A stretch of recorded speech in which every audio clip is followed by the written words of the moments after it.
Hello everyone, welcome to Daily Current Affairs series. Today we will discuss about 25th June current affairs. Myself Sunny Sandeep. Welcome to my channel Gear Up for Group 1 exam. Let us discuss the current affairs. The first one, RBI will supervise cooperative banks. Here first of all we have to know the structure, how many banks under RBI, what are the different types of banks, what are the scheduled banks, and what are the different cooperative banks. We will see the framework, we will see the structure. First of all, there is a higher bank, that is Central Bank, Reserve Bank of India. It is known as a bank to all banks, that is central bank to all banks. It is also known as a bank last lenders last resort. Here under RBI there is a different scheduled banks. Under there are two types are there under scheduled banks. There are first one commercial banks and another one, second one, cooperative banks. Under commercial banks there are public sector banks like Union Bank of India, State Bank of India and Andhra Bank. If you see the private banks like Axis Bank, HDFC Bank and ICICI Bank. If you see that Chartered Bank is like a foreign banks. After that some regional rural banks also is there like Andhra Pragati Gramin Bank and Chaitanya Godavari Gramin Bank. These are the regional rural banks, comes under commercial banks. Here under commercial bank, once again I will tell, there are four types. The first one public sector banks, for private sector banks and for foreign banks, and next one RRBs, that is regional rural banks. Here if you see that another end, that is cooperative banks, there are two types of cooperative banks are there. There first one urban cooperative banks, and we will call it as a UCBs. After that state cooperative banks, that means Andhra Pradesh State Cooperative Bank, Telangana State Cooperative Bank, like state cooperative banks are there. Urban cooperative banks also there. Now what is the news is means RBI will supervise these cooperative banks also. Why this decision has taken? Why? Because this is a major cabinet decision taken by Modi government. Ordinance to be brought to bring cooperative banks under the supervisory powers of the Reserve Bank of India, that is highest bank in India. Here why we have to take this cooperative banks under RBI supervision? Why? Because it includes 1482 urban cooperative banks and 58 multi-state cooperative banks under these cooperative banks. That's why we have to include all these 1482 urban cooperative banks under this RBI. Here if you see RBI's powers as the apply to only scheduled banks will apply to cooperative banks also. That means under scheduled banks there are two types there. One is commercial banks and another one is cooperative banks. Now RBI's powers as they apply to scheduled banks, now it will apply to cooperative banks also. Here it will give assurance to the more than 8.6 crore deposits that their money will stay safe. That means before going to join in this RBI supervision, suppose I have saved 5 lakhs or 10 lakhs in cooperative banks, whether it is safe? No, we can't tell like that. Why? Because if you can't come under this RBI supervision, we cannot that money is safe. That's why that major decision comes after this Modi government. Why? Because it has to save 8.6 crore deposits, that money should be stay safe. It is about RBI will supervise cooperative banks also. Next one, Pakistan remain FATF grey list. First of all, we have to know what is this FATF, that is Financial Action Task Force for to curb the terror financing. We know that some countries are sponsoring terrorism. In that Pakistan also is there. Now Pakistan has stood on that grey list only. There are two types of grey list. That means if that countries put under the grey list means that have some restrictions, that have some limitations. Suppose it has put in under the blacklist means no international relations with that country, no international flight should be go to that place, no international monetary fund, any financial transaction should be done with that country, that all under curb. That means if we put under that blacklist, we have to cut all the relations between with that country. Here, no reprieve. That means nothing, nothing has increased in that situation. Why? Because Pakistan has been retained on the grey list of the Financial Action Task Force FATF for more for 4 more months. That means another 4 months under the FATF grey list only. FATF is a intergovernmental body with 38 countries. Here, Pakistan was given a September 2019 deadline to shut down access to funding of UN Security Council designated terror groups and prosecute their leadership. That means there are UN Security designated terror groups like LEM, Lashkar-e-Toiba, LET, and JEM, that is Jaish-e-Mohammed. There are terror groups like that one. ISIS, that means there are different terror groups also there, but Pakistan should not follow that, not following that deadline. In November 2019, after Pakistan was judged to have complied with only 4 points, that FATF extended the deadline to February. That means after November it is increased to February only. That is, it has compiled, it has get that only 4 points what mentioned in FATF only. Here, Pakistan among the 12 countries on the grey list are other monitored jurisdictions that are being reviewed for actions to stop terror financing and money laundering. Money laundering means, suppose yesterday video also I have explained, once again I will explain. Money laundering means, suppose I am earning a money that is unaccounted. That means I am not paying any income tax to our central government. That is known as a black money or unaccounted money.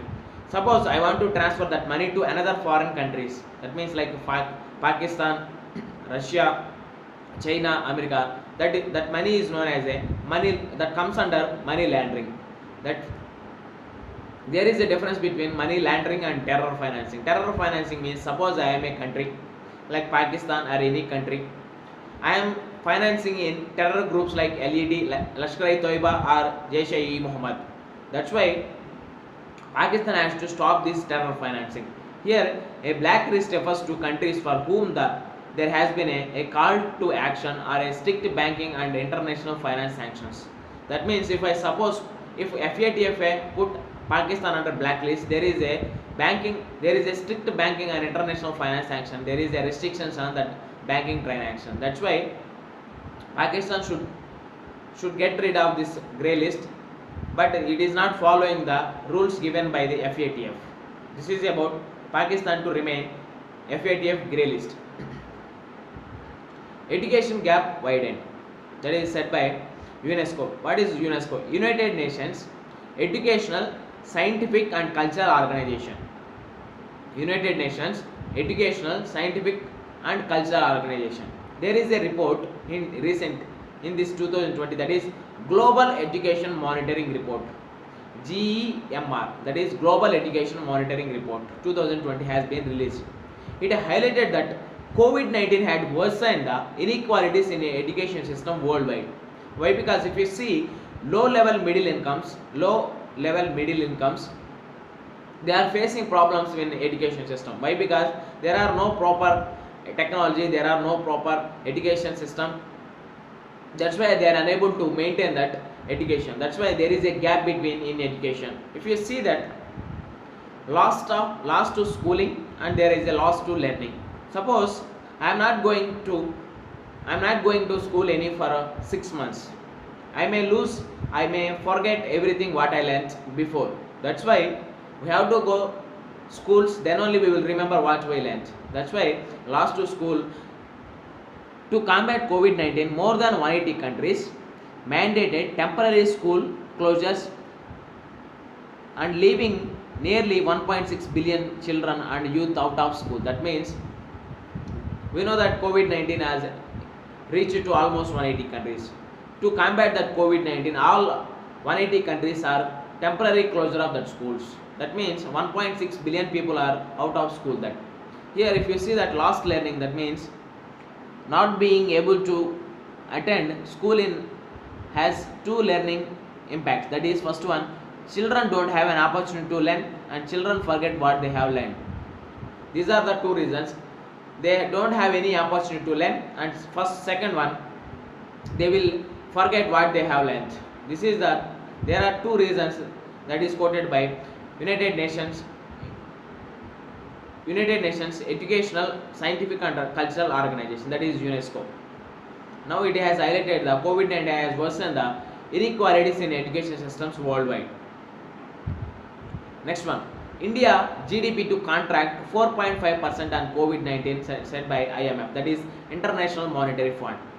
Here Geeta Gopinath, she is a economist in IMF, economic advisor in IMF. Here she is telling that this is the worst recession the world will see since World War II. After that World War II, it is the worst recession after that World War II. Here no country will be spared from this recession. That means due to COVID-19, no country will spared from this recession. The crisis calls for exceptional policy support, both fiscal and monetary policy. There are two different policies are there. The first one fiscal policy and second one monetary policy. That's why here exceptional policy support is required in this COVID-19 situation or in recession situation. Seeing signs of improvement now after seeing the depth of crisis in quarter 2 globally. Here strength of recovery highly uncertain as there is no vaccine to cure the infection. That's why we have to concentrate more on lives and at the same time livelihoods also.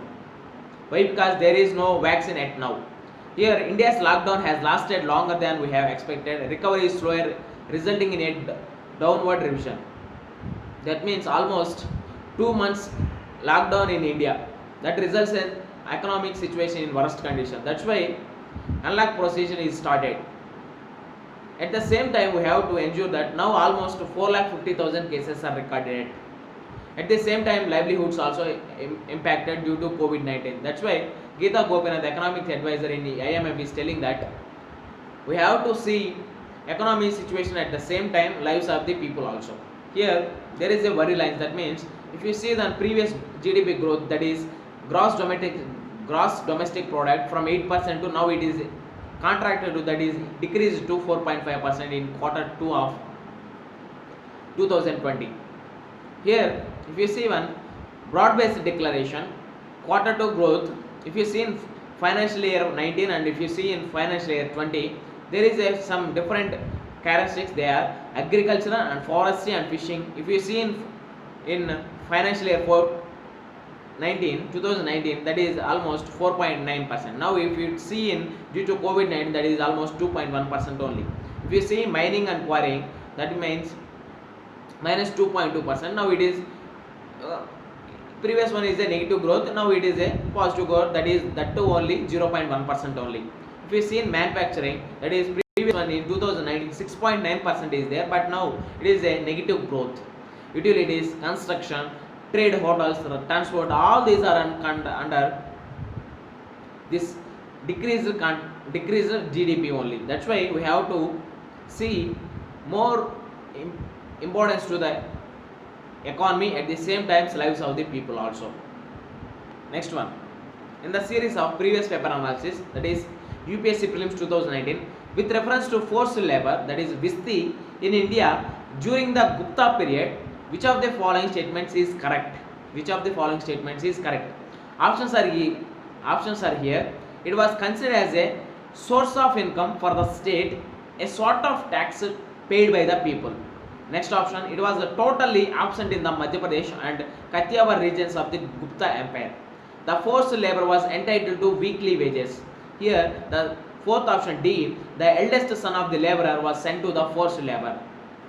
Here the forced labor Visti is known as it was considered as a source of income for the state, a sort of tax paid by the people. That means first option A is the correct option. Gupta Empire, that is golden age of ancient India. We will call it as a Gupta Empire, as a golden age of ancient India. With this we can conclude our video. Thanks for watching. Like, share and subscribe to my channel. Gear up for Group 1 exam. This is Sunny Sandeep signing out. Take care and bye bye.